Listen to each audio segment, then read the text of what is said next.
শান্ত ছেলেদের লাইফে অশান্ত মেয়ে আসে। আমি যেরকম শান্ত, আমি জানি আমার লাইফে ঠিক একটা অশান্ত মেয়েই আসবে। কি কি কি তুমি শান্ত? তো কি তুমি এক নম্বরে অশান্ত। কি বলে আমি অশান্ত? হ্যাঁ, আমি যদি হয় অশান্ত, আর তোমার লাইফে এমন একটা ছেলে আসবে, হবে বুড়ো, আর তার নাম হবে প্রশান্ত।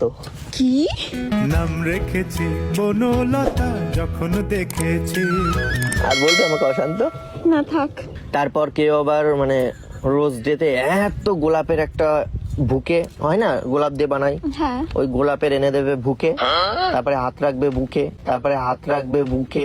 মানে কি বলছো তুমি? আরে মানে বুকে হাত রাখবে, বুকে হাত রেখে বলে না, বলে না তুই বুকে হাত রেখে বলতো যে তুই আমাকে ভালোবাসিস, হয় না এরকম? সে ওই সেটার কথা বলছি। তুমি আবার কি ভাবছো? না না কিছু না। हर घड़ी तेरी यादों में। আমি কিন্তু ব্যাডমিন্টনের কথা বলিনি। আমি না, বুকে just হাত রাখা